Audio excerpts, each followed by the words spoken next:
The following presentation may contain language unsuitable for children's TV enthusiasts, adult virgins, and estranged mothers. Unnamed Drag Productions accepts no responsibility for any resulting night terrors, third-degree burns, or demonic possessions that may transpire as a result of listening to this sewage sprinkler. May God have mercy on your soul. Enjoy!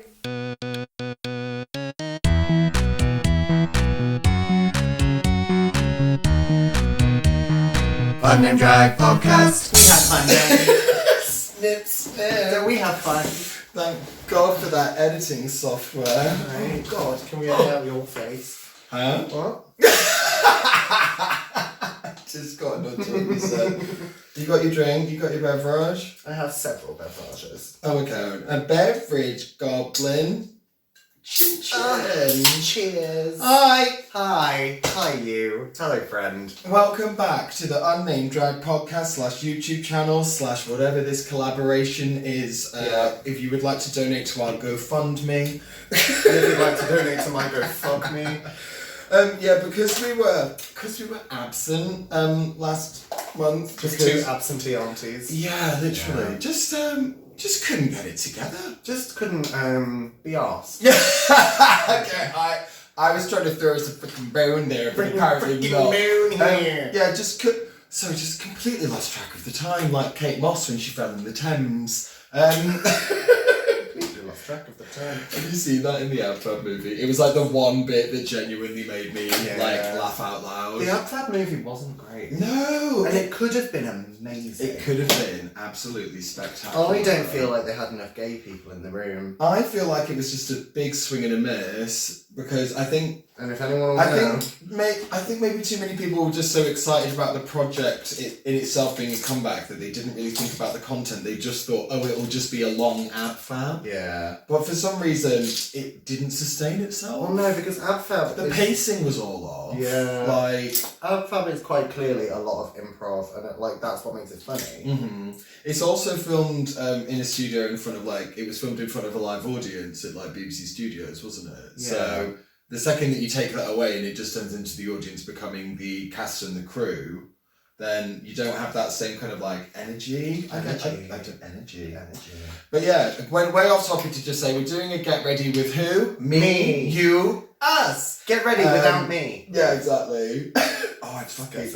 I have really enjoyed those TikTok videos. I have so much time for them. Of just get ready without me, and then just 2 seconds of blank screen, and then so I'm ready. Because at first, what people were doing is they were coming back in and they'd just done their makeup, and then of course, as with everything on social media, it started to get completely out of hand, and people would disappear off camera and then come back up just as Sexy Patrick, Sexy Patrick star. Oh. 100% time. Which is just Patrick's style. Yeah, very sexy. So sex. I've recently been using a metal comb for my eyebrows. Oh my God. And I hate it. Oh, why? Well, firstly because it hurts. And I'm such a sensitive baby. Mm-hmm. But also because I do that gross... Delicate flower. I do that gross thing where I peel off the excess glue and then use it as a top layer to really pad out. You're nasty. Yeah, but it's very effective and it saves me a lot of time. So then why do you hate it? No, because I can't peel the glue off the metal one like I can the nasty plastic ones. I see. Oh, do you have a makeup wipe? To hand? No. Oh no. Oh no. Now we're stuck. For those of you that don't know, we are currently sat behind. It's a 2-person desk, so it's long. But usually it's against this wall. What we've done is pull it out 3 inches because thin, skinny. Thin, skinny women. There's just enough room for a woodpecker to make a nest. Just enough room for my tiny, tiny anus. Wow. That was one of my favourite throwaway jokes from my show last night. I did a show last night, thank you. Oh, it was okay. Yeah, it wasn't even bad, do you know what I mean? When I moved the microphone stand and said to that guy, oh, I'll move this so you won't be able to see. Yeah, because thin. So thin. So thin. Such a rail thin woman. So thin. Yeah. It's oh my God. Bella actually tagged me in a picture and I was like, oh my God, who is that woman? You did look great. She's so incredible. And Bella just messaged me back and was like, it's obviously Bella Hadid. Obviously. Who are we kidding? Yeah. My name is Bella Hadid.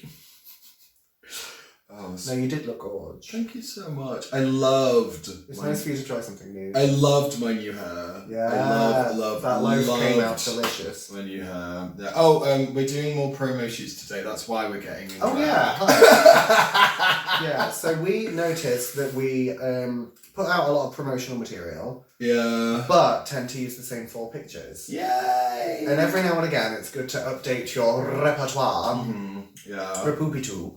And actually look slightly different in a picture. Well, Maybe because grab people's attention. The last time we served cunt in a God-honouring way and looked absolutely incredible was when you were like rocking that sexy porno mustache. I did love the mustache. It did look great, but of course once you get bored and you want to move on to like your next corporeal form, it means that unless you want to sit and Photoshop a mustache out or... Which, like, Henry Cavill tried it, and if he can't pull it off, what do the rest of us have? Or you want to use like put a different face on that hot body. Yeah. But that's just a lot of admin. Yeah. So, yeah, we should, bless the children with these sickening, sassy photos.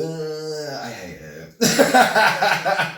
I'm gonna leave. Yeah, honestly. So, I was dead. I wish you were dead too. Yeah. I'm considering trying something different with my makeup. Oh, because it's going to be on the internet and in photographs. Well, I know. Forever, Is today the day to do that? It's definitely the time to try that. Yeah, but also live, laugh, love. Yeah, definitely. I mean, I think with promo shots, because they're such a not to belittle them, but they're a bit of a peek and a squeeze, a bit of a They're alpha promo shots. Belittling, babe. They're also, it's like, as long as it looks good on a post, no one's zooming in. It's not appearing like in the centerfold of a magazine. Well, maybe not yours. Maybe not your Snapchat. It's awesome. But as long as it sort of, does the deed, as it were, if it does the job, I think it's okay to, have a little bit of sexual experimentation. In which case, I'm going to try something new today. Well, what is your something new? Talk us through your process, Ms. Sane. So usually, you know how I do the giant triangles on my eyes? Yes. Of liner. So, like, I noticed it on a few girls. Liv does it, actually. Does it really well. Where they don't just colour in their entire eyelid and half of their forehead. Yeah. They tightline their actual eye, and then we'll use shadow on the outside to lift with. Cute. Which essentially achieves the same thing. It's just a lot less harsh. Yeah, sure. So I might have a squiz on that today. And the good thing is, if it doesn't work, I can just put a black triangle on top of it. Oh yeah, absolutely. So we shall see. But yes, this is inspired by Olivia Presentations. Although Liv was like, I want to paint your face one day. And I was like, ooh, that would be fun, but also you have like drag that relies on you having good features. I have drag that bulldozes the house and rebuilds a shopping centre. Yeah, that absolutely razes this estate to the ground. They've salted the earth so nothing can grow again. Yeah, definitely. I have drag that actually goes up onto the edge of Sunnydale and then uses dark magics to raise the Satanist temple. 100%. Yeah. What was the name of that devil? Was it a goddess. It was a goddess from hell, wasn't it? Yeah. We're talking Buffy, by the way. If you didn't know that, you fucking suck. If you don't know that, what are you doing? Literally, like, you should jump into the hell now. Well, no, you've come to the wrong podcast because you talk about Buffy all the time.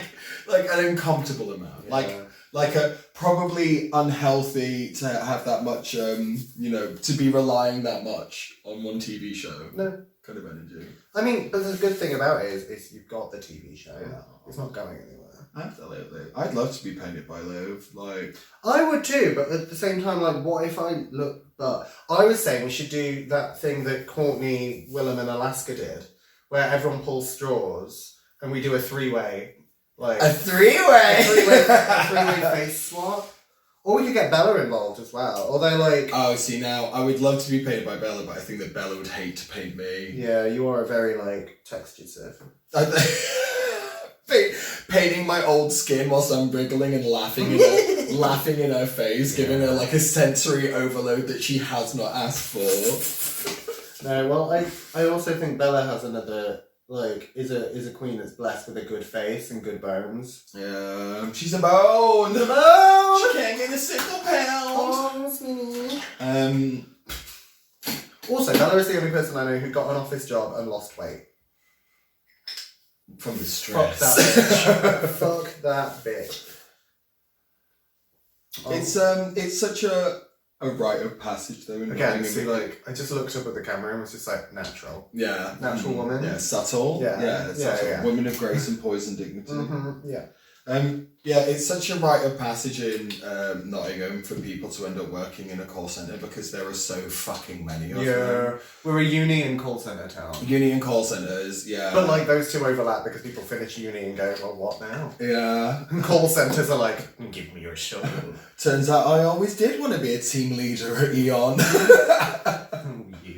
Oh, you scamp. Well, I did C-tickets for the longest time. I've seen tickets. Yeah, I did C-tickets call centre and then I ended up in the dispatch department, whatever that fucking means. A dispatch chicken. Yeah. dispatch cock. A dispatch cock chicken, that was me. Yeah. And then they made my post in the dispatch department like redundant and Not was surprised. like, you can go back into the call centre, and I was like, absolutely not. I'll just leave. I will kill myself. Do not test me. So I walked out with all the like pissing vinegar of like a bitch that's gonna make it in Hollywood or whatever. Yeah, that crashed and burned. I had to go and get a job in a different call centre. Love that for you. And then I'm so proud of you. after a while of working there, I ended up getting promoted to, oh god, it was like Vice President of Queefing. it was something to do with training, and then I eventually became the training manager. Then that job got made redundant, along with a load of other positions because they got a. Okay, you talk about the curse of Marilyn Sane all the time, but we need to discuss like the redundancy of Tom Sedden. Oh yeah, definitely. Also, I just watched you put the same colour on top of the same colour and be like, why isn't this coming out? I just got really confused. Help, Nana. Yeah, so got made redundant. Then I ended up at Redundant. I ended up at Experian. What? No, Eon. I thought to Sorry. say, no, you didn't. No, they wouldn't hire you. Yeah. With your credit rating. Then I did my stint at Eon, and that was like, I was really, really, really, really depressed there. But I was also dealing with a bereavement at the same time, so it was just like a really, just not a good situation in general. What, the loss of your youth? Yeah. The loss of smooth skin. The loss of hope. And a quarter of my left lung. Jesus Christ. Yeah, so then finally broke the cycle and was like, that's it, no more call centres. Got the job at Kafkas, etc. Ended up going as... Oh yeah, because you were what was your Kafkas job? I mean, I was a Band 4 team leader, but I had the responsibilities of an office manager. Yeah. Yeah. You had to like go to different sites and make sure that like they weren't on fire. I had like 5 different sets of keys. Like, who gives you like keys? some sort of prison warden lesbian. It was insane. I mean, Mama Morden. Yeah. So yeah, but you were like all of your jobs were like bar shit, weren't they? Yeah. Well, you were like bar bitch. I was bar bitch, and then I was a hairdresser. Oh, of course, because fag. Yeah. Because I was like, I finished college, and then I was looking for jobs because I was like, I'm not going to uni. Fuck that. Yeah. I was like, oh look, debt. Yeah. That looks like fun. Yeah.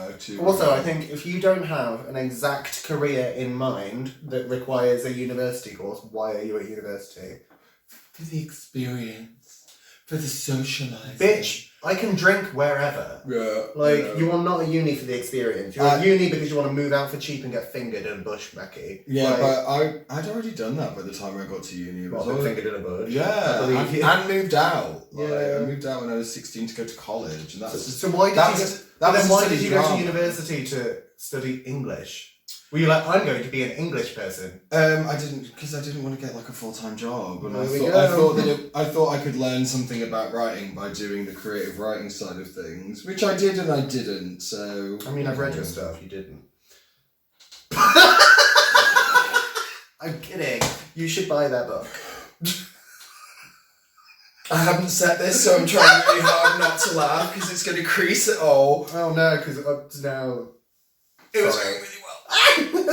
Oh, yes. That was so funny. I know. Oh, thank you for keeping me humble. Because I think... You had a really good show last night, so like... I need to be kept in check today, but... It's important. Yeah, I don't know what happened last night. I popped off. I felt so comfortable and so just like... Well, like, as you should. I was just like up there breezing through it, just like, oh, I love this. Like, you know what was nice? You know, as an audience member, you felt safe. Oh, you were like, thank you. Steer that shit, mama. Yeah. No, I mean, even in the second show where people weren't like as vocal with their laughter, I kept looking out and I was like, everyone is smiling. Yeah, exactly. There was more straight people in the second show, and they don't have a good time anyway. Yeah, do you know what I mean? Because they went somewhere where it wasn't about them, and we're just like, I hate those. They were like, "There's no children here." I can be my own thoughts. But no, I thought. Everything just like flowed very naturally, and it's really made me give consideration of sort of I don't know. Can I finally quit?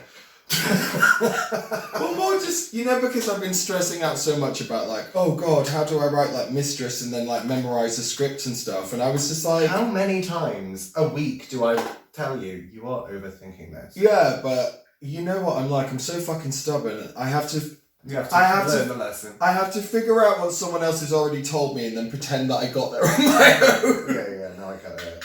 Because she's a very fragile ego. Tom believes in himself little. But Nana believes in herself many. Exactly. Yeah, exactly.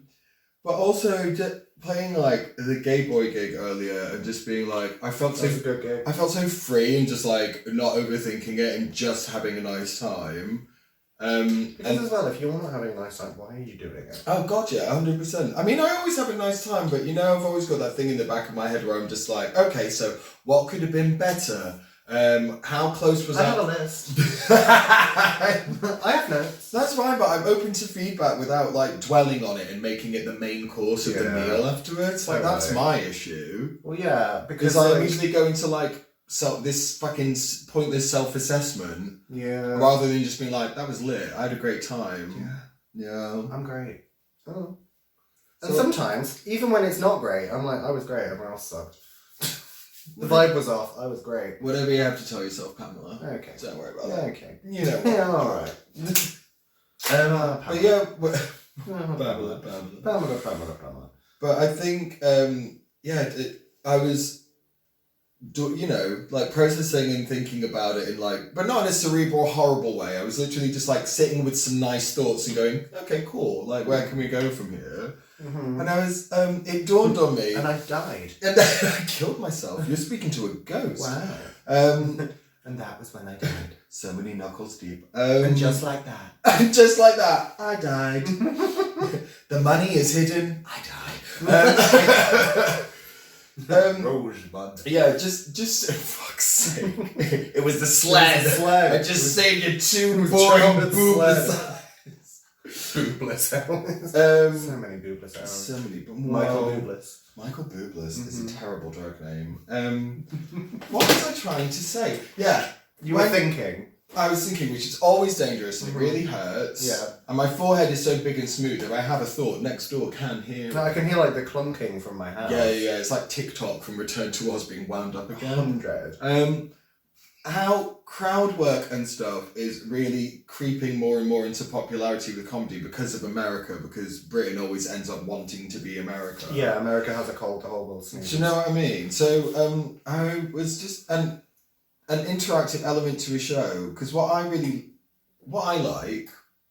like chatting. Don't I? No, you're usually so quiet. No, I like chatting with you, and I like chatting with like crabs, like when we do our little podcast. She's and, a chatty like, cat thing. and just generally like having a gay old laugh. Yeah. Like, so, being able to connect with people, and like you said, like putting them at ease by kind of like being more conversational rather than like stand up. You're like set up, joke, next bit, set up, joke, next bit, which I do enjoy, and I'm capable of it. Like when I do it. But having like a back and forth and improvising, that's where I'm strongest. It's certainly like from working with you, like all these years. Exactly. It's like We keep It's each other on our toes. It's like muscle memory at this point. You're just going like, oh yeah, I can do this. Yeah. Actually, I can do this and do it well. Thank you. And so I want to, I think that's more the kind of thing that I want to do. I want to have like vague ideas of a couple of points that I'll talk about, but mostly just keep it free flowing. I mean, if something lands well and you feel really good about it, there's nothing wrong with like remembering it and doing it next time. And the other thing that I noticed from the Nana Knows Best show is the amount of times that people just wanted to ask a question that was more like an opinion. Yeah. Because as you know, this glamorous fucking clown on steroids that's in front of everyone. I mean, glamorous is a strong word. For sure. I might as well spring for the top whilst I'm feeling good about myself. Nothing about this is... But people kind of, because they see you as the focus point and think like, hey, I wonder what they think about like this. Yeah. If I incorporated an aspect of that into Mistress... Where were you on January 6th? I was at the... I had an erection at the insurrection. I've got it printed on a t-shirt.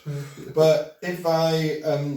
focused on that element in the Mistress show that I want to write and kind of did a section that was like, ask a cross-dresser who knows about sex work anything that you would like to know about cross-dressing or sex work. Yeah. And then it gives people an opportunity to like feel involved and also to like riff with people, do the old crowd work or whatever. So I kind of might take that idea and run with it a little bit more because I think it could prove to be a nice aspect to the show, so I'm not just monologuing. Yeah. Do you know what I mean? Because I think that's what I'm getting in my head about. I don't just want to stand there and monologue. No, because you really hate talking like at length. I just don't want to actually remember what's... I just don't want to sit with my own thoughts. I can't even remember the words to a parody song that I wrote myself. That is literally like verse, chorus, and I'm like, oh, I can't remember it all. I'm gonna read it off my phone. You can though, but the phone is a safety net. Yeah, it's a crutch at this point, isn't it? And your legs are very weak. You need oh my god, honestly, I need hope. Very chin, her weak wrists. With her weak wrists, come back to us, hope. Everything is forgiven. Miss you every day. Neat semen. Neat semen. The neatest of semen. Semen is neat. I just think they're neat. My worst fucking like Marge Simpson impression. Holding a potato. I just think you're neat. Oh my god. Why am I hot? Ugh. Sorry. Are you getting naked on the pod? Oh god, yeah. Head over to YouTube if you want to see saggy nips. I can feel my chest is getting red and I can feel myself starting to like sweat. I'm very tired. I only got 4 hours sleep last night because I stayed awake just crying into my own penis. It's usually the other way around. Yeah, crying from my own penis. Well, no, usually a penis is crying in me. Oh, that's so sweet. It's so good that, any port in a storm, it's good that they can see you as a place of refuge. What, just penises at large? Yeah, exactly. Or just large penises? Oh. So I don't know. I've just been doing lots of like considerations and thinkings of like kind of how I want to approach working creatively in the future, and it's exciting. I like it. Like I had an epiphany, not an epiphany, one down, an epiphany. A naughty new. Yeah. That very that. So yeah, we will see, because one day we'll sit down and we basically know what the Unnamed Drag show is going to be. Yeah. It's more just kind of committing it to paper, but I think that that's what would work for us as well. Good. Have an outline of like, these are all the... we'll know what songs we're going to do. Yeah, exactly. This is what needs to happen in the narrative to move things along, but then we'll just fuck about and find out. Yeah. And that'd be great. Yeah, baby. Different activities. We already kind of do it anyway when we're out doing like brunches and shows. We always do an element of audience interaction because that's what we enjoy, riffing.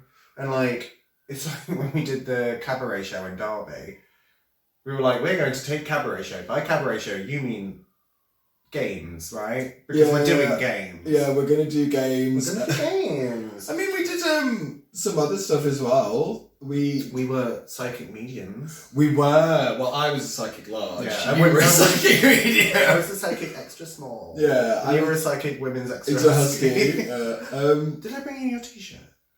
I don't know if you did. No, I didn't. It's still in my house. Boo. But for what will I wipe up come now?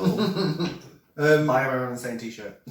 But we, doing the seance and improvising, we all that we said is that we would just take it back and forth. We would approach random people, and as long as it ended with us saying, "Well, my spirit's harder than your spirit," My spirit's gonna fuck your dad up. yeah, my spirit's just pinned your spirit to the ground and is penetrating. My spirit just spat in your spirit's eye. My spirit liked that. Will you do it again? My spirit called your spirit a slag.